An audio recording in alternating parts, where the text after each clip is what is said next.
حشر میں پھر ملیں گے میرے دوستو،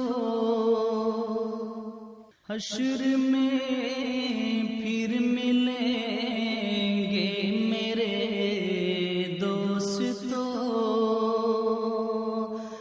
بس یہی ہے مقام آخری آخری، حشر میں پھر ملیں گے میرے دوستو،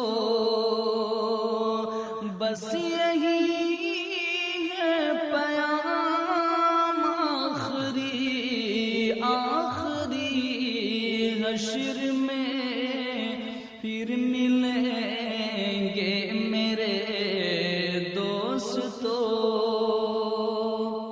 کہنا سب جیت جی کے شکوے گلے۔ اعوذ باللہ من الشیطان الرجیم، بسم اللہ الرحمن الرحیم۔ اس مولا کے نام سے ابتدا، اس مولا کے نام سے ابتدا جس کے ناموں کی کوئی انتہا ہی نہیں ہے۔ بلغ العلا بکمالہ، کشف الدجا بجمالہ، حسنت جمیع خصالہ، صلو علیہ وآلہ صلی اللہ تعالی وسلم۔ محتشم و محترم ناظرین، السلام علیکم ورحمۃ اللہ وبرکاتہ۔ انجمن پروگرام میں ہم آپ کا دل کی اتھاہ گہرائیوں سے خیر مقدم کرتے ہیں۔ ناظرین، آج جس عنوان کا انتخاب ہم نے کیا ہے وہ آپ تمام لوگوں کی بھی دل خواہش تھی، اور وہ ہے موت۔ موت سے کس کو رستگاری ہے، موت سے کس کو رستگاری ہے، آج ان کی تو کل اپنی باری ہے۔ بالیقین موت کا مزہ ہر ایک کو چکھنا ہے، آج نہیں تو کل۔ اور اس اہم موضوع پر گفتگو کرنے کے لیے، بات کرنے کے لیے ہماری خوش نصیبی ہے، خوش بختی ہے کہ ایک بار پھر امیر سنی دعوت اسلامی، عطائے مفتی اعظم ہند حضرت علامہ مولانا محمد شاکر علی نوری دامت برکاتہم عالیہ ہمارے ساتھ تشریف رکھتے ہیں۔ جی ہاں ناظرین، جیسا کہ آپ دیکھ سکتے ہیں ہمارے ساتھ تشریف فرما ہے حضرت قبلہ حضرت علامہ مولانا محمد شاکر علی نوری دامت برکاتہم عالیہ، جن کو آپ بارہا سنتے ہیں ریڈیو پر اور جن کا پروگرام آپ سننا پسند کرتے ہیں۔ حضرت قبلہ السلام علیکم ورحمۃ اللہ وبرکاتہ۔ السلام ورحمۃ اللہ وبرکاتہ۔ الحمدللہ ثم الحمدللہ، ایک بار پھر آپ کے ساتھ پروگرام کرنے کا موقع حاصل ہوا۔ اللہ تبارک و تعالیٰ اس ملاقات کو بھی اپنے دربار میں شرف قبول عطا فرمائے۔ آمین بجاہ نبی کریم۔ حضرت قبلہ، سب سے پہلے تو آپ کا بہت بہت شکریہ، مجھے پتا ہے کہ جب بھی آپ ماریشس آتے ہیں زیادہ سے زیادہ آپ کی مصروفیات کو مد نظر زیادہ سے زیادہ 48 گھنٹے 2 دن یا 3 دن آپ زیادہ سے زیادہ رہتے ہیں، مگر اس میں سے بھی آپ ہمارے چینل کو نہیں بھولتے ہیں، اس کے لیے بہت بہت شکریہ۔ حضرت قبلہ، سب سے پہلے تو ہمیں یہ بتائیں کہ موت کو یاد کرنا کس حد تک ضروری ہے؟ بسم اللہ الرحمن الرحیم، الصلاۃ والسلام علیک یا رسول اللہ وعلی آلک واصحابک یا نور اللہ صلی اللہ تعالی علیہ وسلم۔ جتنی بھی برائیاں آج معاشرے کے اندر پھیل رہی ہیں، اس کی سب سے بڑی وجہ یہ ہے کہ انسان نے موت کو فراموش کر دیا۔ آقا کریم صلی اللہ تعالی علیہ وسلم کا ارشاد ہے کہ جو شخص دن میں موت کو 70 ٹائمز یاد کرتا ہے اور اگر اس کی موت واقع ہوتی ہے تو اللہ تعالیٰ کل بروز قیامت اسے سیدنا امیر حمزہ رضی اللہ تعالیٰ عنہ کے ساتھ اٹھائے گا اور اس کا حشر فرمائے گا۔ موت کو کبھی فراموش نہیں کرنا چاہیے۔ جب بھی کوئی کام کریں تو یہ تصور کرنا چاہیے کہ ہو سکتا ہے اسی حال میں مجھے موت واقع ہو جائے۔ اللہ کے برگزیدہ بندے، اولیاء کرام، بزرگان دین، ان کی زندگی میں جو نیکیاں نظر آتی ہیں اس کی سب سے بڑی وجہ یہی ہے کہ وہ ہر لمحے قرآن مقدس کی اس آیہ کریمہ کو پیش نظر رکھتے، فَمَنْ كَانَ يَرْجُو لِقَاءَ رَبِّهِ فَلْيَعْمَلْ عَمَلًا صَالِحًا۔ جو اپنے رب سے ملاقات کی آرزو رکھتا ہے اس کو چاہیے کہ وہ نیک عمل کرے۔ تو ظاہر سی بات ہے کہ موت وہ راستہ ہے جس سے گزرنے کے بعد بندے کو رسول اعظم صلی اللہ علیہ وسلم کا بھی اور پروردگار جل جلالہ کا بھی دیدار نصیب ہوگا۔